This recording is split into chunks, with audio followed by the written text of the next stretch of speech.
gone war wacky? So you guys know who I am, ETTemplar, Alien Crusader from Gun Heavens, and yeah, let's jump right in. Let's put on our water wings and hop right in. All right. So we'll get into the tweet in a second, but this is what the chief of defense department, whatever, insert political asshole for the Defense Department of America, Secretary of Defense, who no one really cares. This guy's an asshole. Certainly, those attacks could have a knock-on effect in terms of the global energy situation. But quite frankly, I think Ukraine is better served in going after tactical and operational targets that can directly influence the current fight. So it sounds to me like the Biden administration doesn't want gas prices to go up in an election year based on all the other actions. So what this is, and here's the totally same tweet following up that video, and we'll get more into it. So of course, Kate Levishuk, or however the hell you say this in Borscht tongue, says, should bomb every single oil well, oil refinery, and oil storage in Russia. Fuck the oil prices, fuck the global economy, resting on the bones of the dead children. So, like, this is just so dumb on every dimension possible, because even ExxonMobil has subsidiaries in Siberia. There's American companies that draw oil from the ground in Russia. So this is so we let me rewind it. The United States, let's be fair, is already on the verge of collapse. We're already on the verge of economic collapse, civil unrest, inflation. We got interest rates skyrocketing, or the value of our dollars taking a giant shit. Prices of stuff is going up in stores. It's looking pretty bad for Americans, but we're supposed to bear more of a burden for Ukraine's foolishness and war against Russia, because Kate here wants additional strikes on everything: oil wells, oil refiners, and oil storage. And she's saying, fuck the global economy. That's intelligent. And not only that, leading to a World War III, you don't think Russia would retaliate on such blatant assault on their country? Yeah. This dipstick is so infuriated, so war wacky, so bloodthirsty, that she wants a literal World War III that would cost the entire world, because her side isn't doing too well in a skerfuffle against another country. Now, of course, this also showcases to her benefit here the absolute corruption in the West and the East. So, of course, Ukraine and the West. Well, the West shouldn't be hitting any targets, period, because it's not our concern. But it's just showing that the West is, wanting Ukraine not to hit any oil infrastructure or oil production or things like that, because it will cause issues to the global market economy and, like, fuck everybody. So Ukraine, at this point, in my humble opinion, is a rogue state. And there's people like this. If you go to this tweet and look at the replies into this tweet, you'll find hundreds, maybe tens or hundreds of people with this same kind of just Gorilla Glue mindset. And it's astounding that these people are openly cheering for the open destruction of the global market economy. Look, I get it. It sucks that there's civilians dying in Ukraine, but there's also civilians dying in Russia as well, Luhansk and Donetsk. But these people, as long as it's not their people dying, it's A-okay. These people refer to Russians and Russian civilians as orcs, as not human. So these people are just, again, from the first start of this clip, they're war wacky. They're so mad that their guy, cokehead Zelensky, isn't spanking Russian bottom.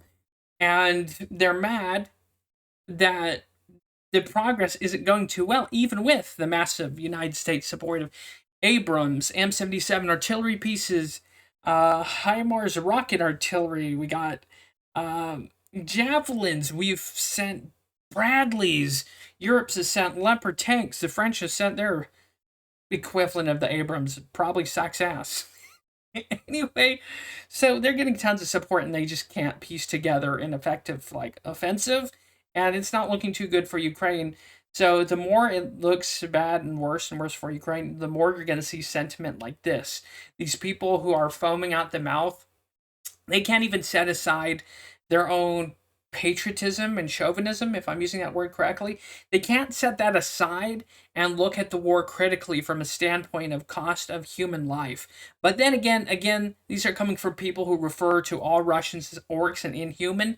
So you're probably not going to break through from some of these fanatics and zealots.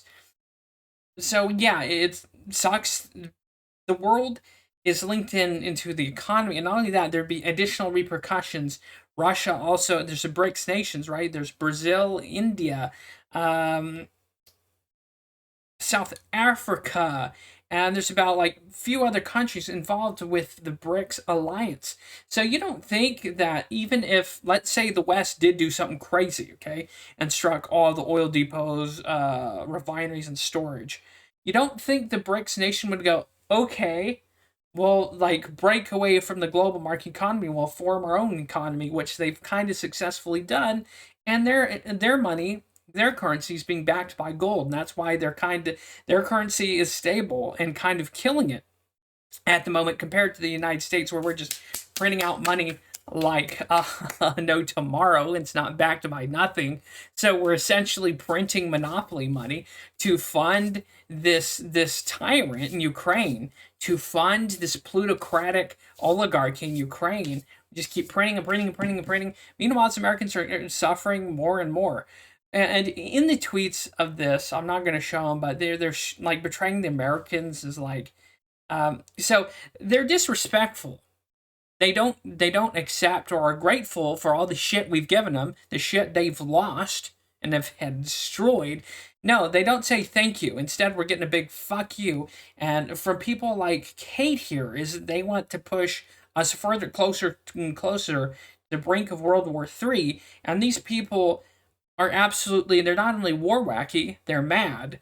And something tells me Kate here probably may or may not have stocks and Boeing, Lockheed Martin, Raytheon, companies that do make arms and munitions. And of course, there's BlackRock, which, if you don't know, BlackRock's offered to rebuild Ukraine after it's been smashed to bits.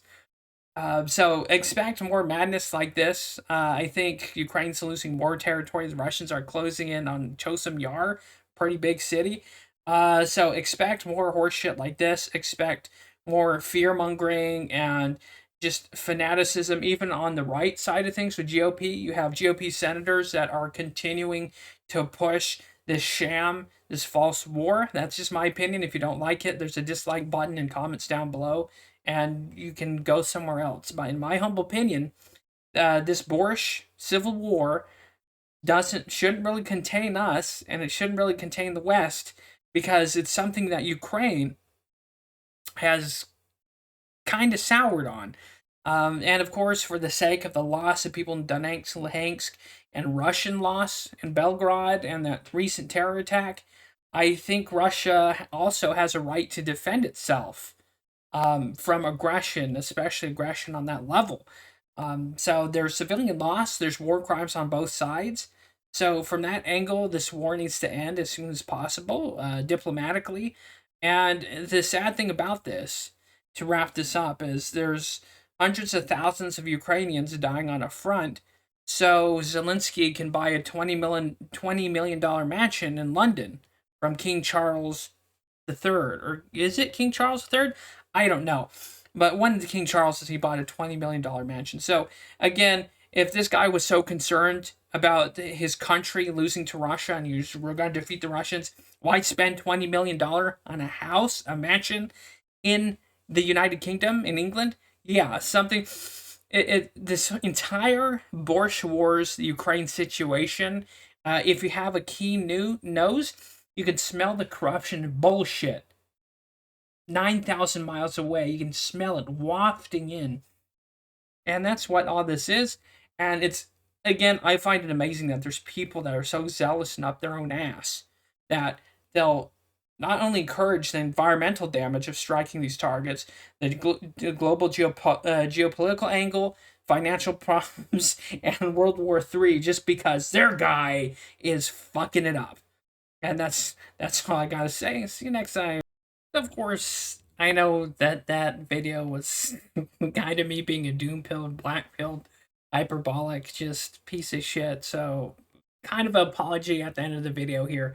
And of course, the more things change, the more things stay the same. Um, there's nothing new under the sun. This too shall pass. So, just with that, of course, there's another old Russian proverb that goes, "Meet the new boss, same as the old boss." And I always find that one more relevant the longer I live. And of course, there's another one by some Russian poet. I don't know exactly, but it goes something like this: "You would rather be shot for loyalty than hung for treason." Which, of course, that's that Russian quote there, typical. Uh, of course, it's a Russian quote if it's that dark. It also happens to be Vladimir Putin's favorite quote, actually. So there's some little nugget of knowledge, I guess, and that's the kind of useless crap swimming around in my head. But anyways, in closing, special thank you to these people who support this channel, and special thank you to viewers like you who watch this cringy stuff that I put out. So thank you. Take it easy. God bless. Stay happy. Stay healthy. And until next time, I'll see you later.